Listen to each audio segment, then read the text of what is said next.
So when it comes to the DC films from, say, the 70s, the 80s, the 90s, early 2000s, and we've got the DCEU, which is no longer a thing, and now we have the DCU. It's the epitome of highs and lows. But in amongst some gems, and in amongst some not so great gems, well, lumps of coal, put it that way, there are some brilliant costumes throughout these films. And they're not necessarily a reflection of how poor the film is, they're just those little nuggets of greatness in those films. So today I want to do my top 10 live action DC costumes. So I feel like this is going to have a part 2. This was hard to nail down to just 10.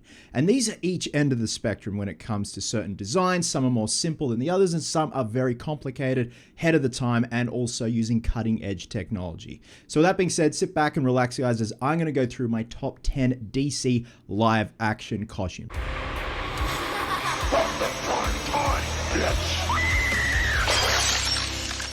Now also keep in mind, this is totally subjective. This is just my opinion in terms of what my top 10 is. It's obviously going to differ to yours. Now, if I don't mention a certain costume, I would love to hear it down below in the comments. A severely underrated one that could be in a very bad DC film, or a very good DC film with an even better costume. So with that, let's kick things off at number 10. Coming in at number 10 is Harley Quinn from not Suicide Squad, The Suicide Squad from 2021. We obviously had Margot Robbie as Harley Quinn in David Ayer's 2016 film Suicide Squad. The daddy's little monster look, for the most part, it was the most common costume at Halloween time in 2016. I'm not really a fan of it. But then when James Gunn rebooted Suicide Squad with The Suicide Squad in 2021, the opening scene of that film, to me, depicts the perfect live-action Harley Quinn and Harley Quinn costume. Now, unfortunately, we do not see this costume throughout the rest of the film. It's just the opening battle sequence, and then on out, she's wearing a red dress. I'm also not going to be including Birds of Prey Harley Quinn costume. She has a few costume changes in that film, but I am specifically focusing on the opening sequence of the Suicide Squad. I think, once again, this is the epitome of how a live-action Harley Quinn should look. They're going for the red and black motif with the opposing panels, opposite squares, stuff like that on either side of the costume. Not only that, you have Margot Robbie, who I think does a brilliant job as Harley, and it's a shame we're not going to see her portray the character ever again. She just embodies Harley, and she works the shit out of that costume. They've also got the goggles, the bazooka, so again, to me, this is how a live-action Harley Quinn should look. I should also mention that my rankings aren't a reflection of the films. Some of my choices, some of my picks are costumes that are in really bad DC films. And again, it's nothing to do with the film. It's just, I think that's a damn good costume and unfortunately a bad film. But yes, my number 10, Harley Quinn from the opening sequence of The Suicide Squad. Coming in at number 9 is Jason Momoa's Aquaman costume from the end of Aquaman 2018. I also want to give an honorable mention to Aquaman's costume in Justice League from 2017 and then eventually Zack Snyder's Justice League. I actually really like that look. I think it's badass, it's dark, it's gnarly, it's very Zack Snyder, but in Aquaman 2018, at the end where he upgrades and he becomes final form Aquaman, as I like to call him, I think this is a great example of taking a costume in a comic book that is sort of goofy, sort of cheesy, and sort of a bit lame, and transferring it to something in live action that looks big, brutal, and badass. And that obviously helps that you have an actor who is physically large, brutal, and badass. But I love the gold scales, the green gauntlets, the trident, of course, but everything just adapts really well from comic pages to live action. The beautiful texturing on the pants and everything, as you can see here with the behind the scenes photos, just to make those scales nice and reflective, but also flexible at the same time. Now, granted, the suit was fixed up with CGI, and there actually is one costume in my list that is completely, for the most part, CGI sans the helmet, but I'll get to that in a minute. But going back to the Aquaman costume from 2018, I just think it's a damn good adaptation of taking something that could be a little bit silly and a little bit cheesy in the comics and then making it look very, very badass. Again, with the help of a very badass looking actor in the suit. But just the fact that, you get that nice mobility that they fix up in CGI, but trying to make it as practical as possible. Now, you even see some of the tests of Jason Momoa in early concepts of the suit.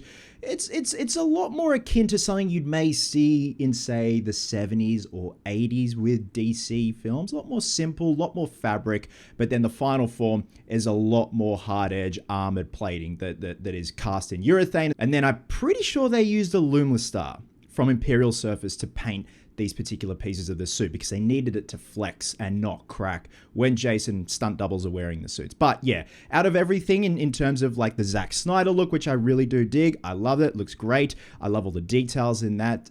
The way it looks like the bottom of the ocean. But for me, the Aquaman suit from the end of the 2018 film is just the epitome of that is how you transfer something from 2D in the comic pages to 3D in live action. Coming in at number 8 is the Blue Beetle costume from the 2023 film starring Xolo Maridueña as Blue Beetle. Now, I actually didn't mind the film. Again, these picks have nothing to do with the film. I just think it was a bit underrated. I just think it didn't get enough love, and, it's very akin to being about family, and I like that. I think he played a great Blue Beetle. But when it came to the costume and the set photos that came out when they were filming, were great. Like, for the most part, it's a practical costume. And you look at the original source material, and yes, it kind of looks sort of like Iron Man, especially with the helmet, and the fact that the mouth can move in the comics, and they don't exactly do that in the film. And that's a creative choice that maybe they thought, this could come off as a little bit hokey.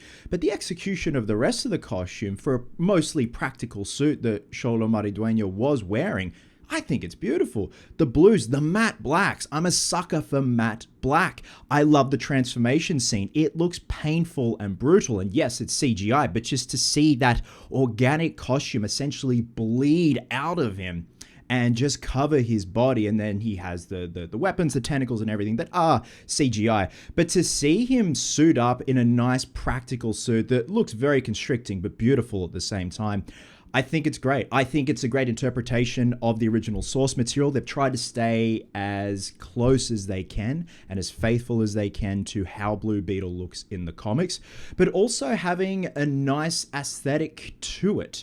Not looking chunky or out of proportion in certain places. It just looks great. It fits him great. Well, clearly it has to. I mean, they've done body scans, they've done castings, 3D printing, everything. But those behind the scenes photos of when they were filming out on the street and he's smashing into the car, and to see that it was mostly a practical suit, even better, with some beautiful textured fabrics, some hard edge armor pieces. But this notion of it growing and bleeding out of his body and covering his body organically is sick. I love it. And again, like my other picks, it's just a great adaptation and taking something that looks great in 2D and making it look, to me, even better in 3D. Coming in at number 7 is Heath Ledger's Joker costume from 2008's The Dark Knight. Now, I'm also going to be including the makeup. To me, that just, encapsulates the whole look of Heath Ledger's Joker. This is a very simple costume compared to the rest of my picks. No 3D printing, no nothing. We obviously have facial prosthetics, the 3 scar facial prosthetics, the clown makeup. He doesn't wear a helmet or a mask, but he wears a mask, per se, of clown makeup. And, that's his war paint, as stated at the beginning of the film. I think this is a great interpretation of taking something that is so colorful, flamboyant, and over the top in the past with, say, Cesar Romero, Jack Nicholson, but, interpretations of Joker in the comics, taking it and making it grounded, gritty, disgusting, lived in. That's what I love about Heath's look as the Joker. It's lived in. This suit is soiled. It's disgusting. You can see remnants of clown makeup where he's possibly wiped his cheek or his chin on the blazer, the overcoat, the 3-piece suit. Nice little touches of like one button missing off the vest. It's great. And the purples aren't overexposed, overblown, too bright. But you still know it's the Joker. Even with the dark, gross green rinse in his hair and the regrowth in his hair, he looks like he would stink. But also he looks badass and intimidating at the same time. I love that the makeup isn't perfect. I love that they gave Heath Ledger a bit of free rein to try and experiment with the makeup, to try and find that look. And then we had the other talented makeup artists come in, refine that look, and keep that look going throughout the film. but also going back to the costume itself, it's simplicity at its finest. I mean, it's a 3-piece suit, it's a trench coat, some brown suede shoes, some gloves, but just with the weathering, telling a story, and that's why this costume goes on my top 10.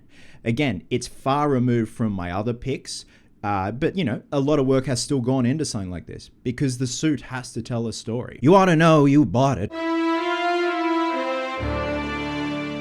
Coming in at number 6 is Gal Gadot's Wonder Woman costume. Now, originally I was going to say Wonder Woman 2017, but I'm going to group all of these together from Batman v Superman, Wonder Woman 1984, Justice League, Zack Snyder's Justice League, because for the most part, the design has stayed the same. Now, originally, Ironhead Studios created Gal's Wonder Woman costumes for Batman v Superman Dawn of Justice. And then obviously Ironhead didn't get proper credit, and then the molds were handed off to the UK for Justice League, and then Wonder Woman 1984.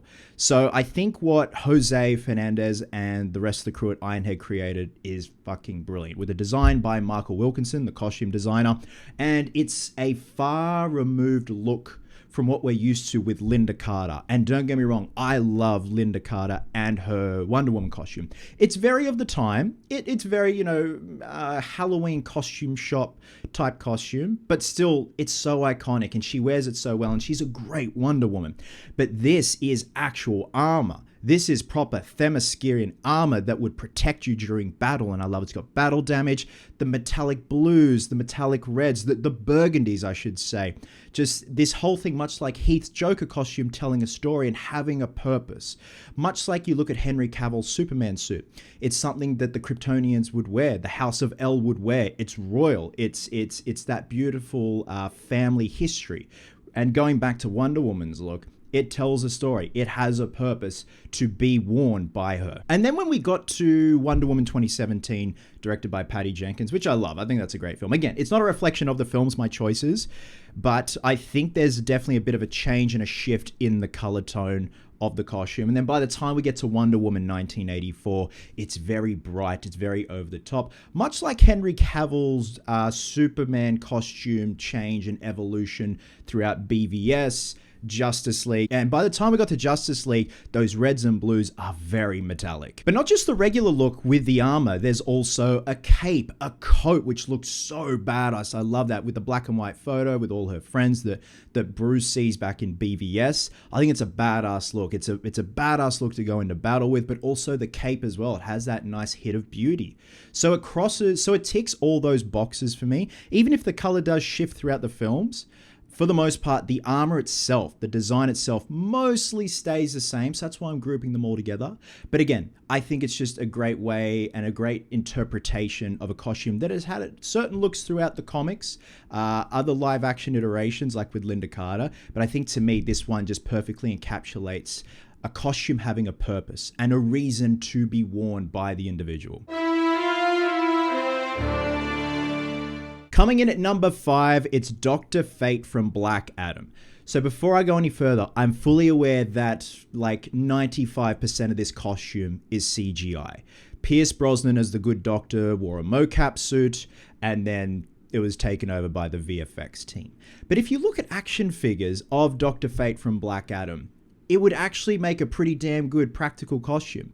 They did make a practical helmet. I don't know if they made other components practical that maybe Pierce Brosnan wore just for reference for the VFX team. I'm assuming they did make maybe certain trims and stuff like that, but for the most part, like the blue suit, the cape, that was all VFX. Regardless of that, I think this is such a sleek and beautiful look. I like that the helmet is asymmetrical, and the director wanted the helmet with every angle you put it, it looks different. That's such a great concept. Stuff that you don't think about until you're told, or you read about that and you look at it, you're like, holy shit. Yeah, he's right. I love that. Just like neat little concepts like that. And obviously, Pierce Brosnan was such a great choice for the Good Doctor in Black Adam. But I think just the way the textured blue fabric looks, even though it's CGI, I'm assuming they may have done a few actual practical test pieces of the fabric just to see how it could look, and also reference for the VFX team. The gold trims, the cape as well, man. The cape just has a life of its own. And I know this one definitely stands out from the crowd because for the most part it's pixels. But seeing these custom action figures, 1/6 scale figures, smaller scale figures, even statues of Dr. Fate from Black Adam, it would make a damn good practical costume. But I think it's a great interpretation, a good live action interpretation. Coming in at number 3, keeping with the theme of Black Adam, it's Black Adam. Again, this has nothing to do with the film, my feelings on the film, the reception of the film, because the behind the scenes of the film seems like more of a spectacle than the film itself. Obviously, the film came out and there were murmurs that The Rock leaked false box office receipts and takings and stuff like that. But going back to the costumes in Black Adam, most notably The Rock's Black Adam costumes, I think they're fucking badass.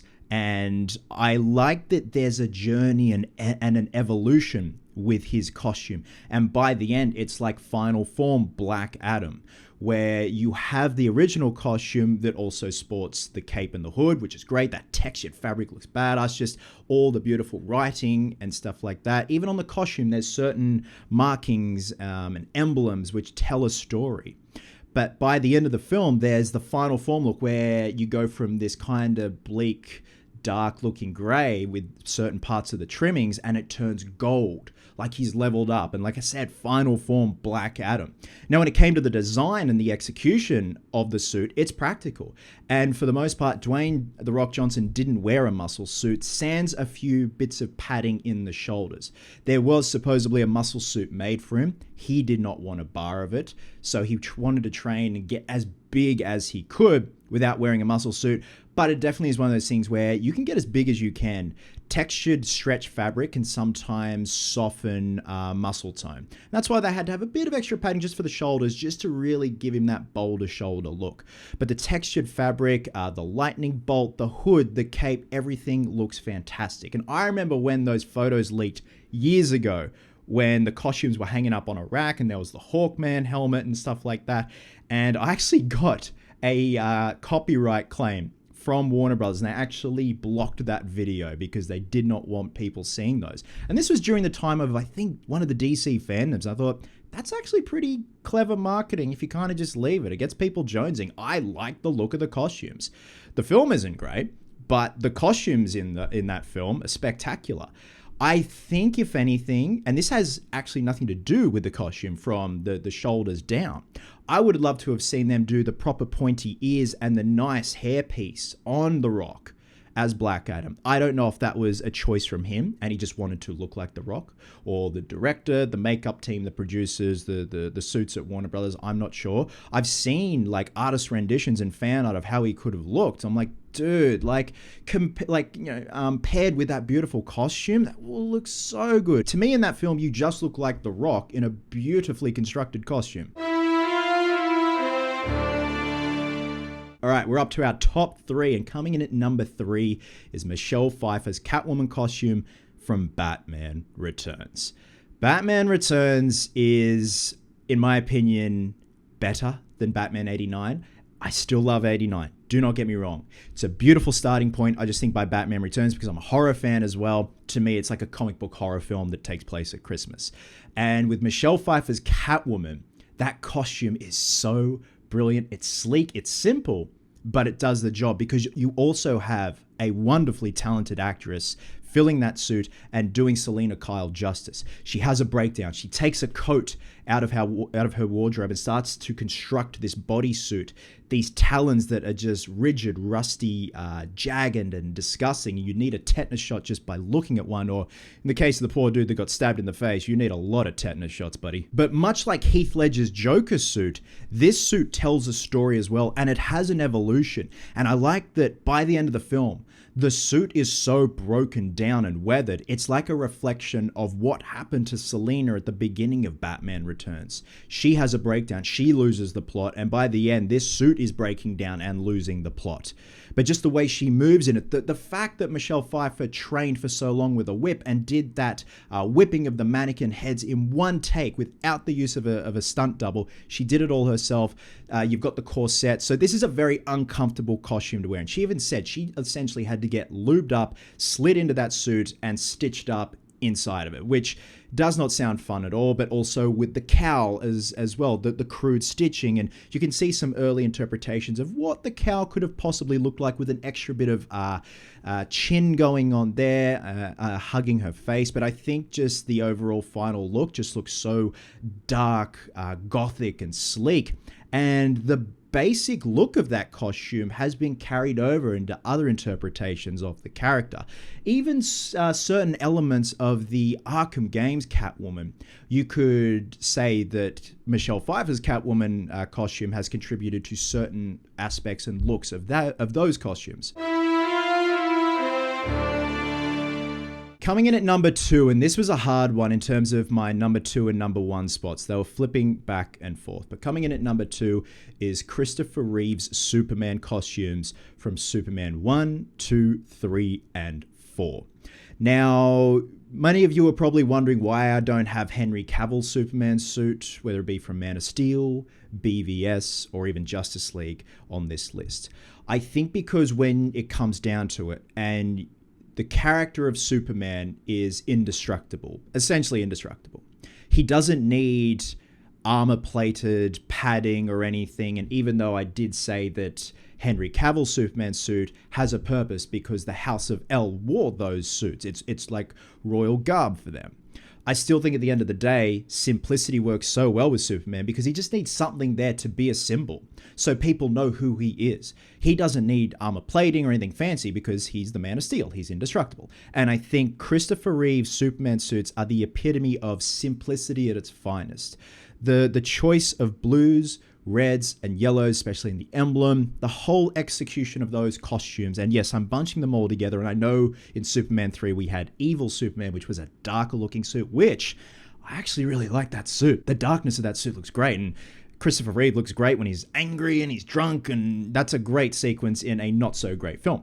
But going back to the overall look, I just think it works so well. And also because you have a fucking phenomenal actor playing Superman. The physicality as well. He's a tall dude and like he beefed up quite a bit. You know, he said he was a bit of a string bean and he put on some muscle, and he's not overly jacked like Roid Rager, but you still believe that this is the Man of Steel, and like they pitched with the first film, you will believe a man can fly. But I think just even the promo stills of Chris in the suit, it's so iconic, and I know that's a word that gets thrown around a lot with his portrayal of Superman, but it is. He's iconic. To me, he is Superman alongside Cavill, and you know, we've had other actors that have come in and done somewhat decent jobs, but I think because you have the perfect pairing of a great actor who understood the assignment, and you have a bunch of costume designers who, like Chris Reeve, understood the assignment of how to execute a live-action Superman costume. And coming in at number 1, and it's no real surprise, is Ben Affleck's Batsuit from Batman v Superman: Dawn of Justice. So I am focusing on the main BVS suit. I know we have the mech suit, the Nightmare suit, and then we have the Justice League suit, the regular suit, the tactical suit, and then the suit from The Flash. But that is a video for another time, and trust me, I'm working on that one. Now again, this isn't a reflection of the films that Affleck was in. He's my favorite Batman in some not so great films. And I know we each have our favorite Batman, and they've all done a fine job. Hell, even Clooney did a decent job as Bruce Wayne. But I think when it comes to a live-action Batsuit that is the epitome of Batman, the Dark Knight, an old, grizzled Frank Miller Dark Knight Returns Batman. This dude is jaded. This dude has the shits, but this dude is also 6'4", 6'5" in that suit, and an absolute tank. This is my favorite costume so far in the DC universe when it comes to their array of films, but also my favorite Batsuit. I think Affleck didn't get a fair shake when it came to his run as Batman. I would have loved to have seen a solo film with Joe Manganiello as Deathstroke, see where that could have gone. And it's a crime that this suit did not get used in Justice League or even The Flash. I know there was a lot of hoo-ha with Ironhead not getting credited after BVS, and that's why they did not get involved with Justice League, and that's why the suit was changed. It's okay, but it's just nowhere near as perfect as the BVS main suit. The shorter ears, the cowl, the muscles in the cowl, the fact that he can turn his head in the cowl, The suit itself tells a story. You see bullet hits. You see that this suit has gone through the absolute ringer. I even love the little addition of dirt and grime on the bottom of the cape, and the cape's like ripped and scuffed. And yes, they did use a CGI cape for the most part, but they actually did build a practical cape. And just the fact that you have a towering actor in that suit that got jacked to the nines for the role, but also the muscle suit underneath. But going on under that textured fabric is a muscle suit that isn't so simple, especially when it comes to the abs. There's some certain plating choices, crumple zones for the abs to make it look natural. Because when you do crouch over in a bat suit, if you do have a muscle suit on or textured fabric glued to the muscle suit, it can look a bit hokey. It can look like a couple of bread rolls sticking out that you just got fresh from the bakery. But I think just everything comes together so well, even the utility belt. To me, this is a great looking batsuit, and in my opinion, the best looking batsuit. Unfortunately, it's a batsuit in some not so great films, and again, it's a crime that we could never see this suit once again in a live action solo Batfleck film. And there you go, guys. Those are my top 10 DC live action costumes. I think I'm gonna have to do a part 2 on this. Now, I also want to do my least favorite top 10 DC costumes, and I planted the seed with one particular bat suit that Affleck sported, but again, that's a video for another day. With that being said, drop a comment below and let me know your favorite live action DC costumes. And again, if there are certain costumes that I didn't mention in this video, please let me know. Love you guts, and I'll catch you in the next one.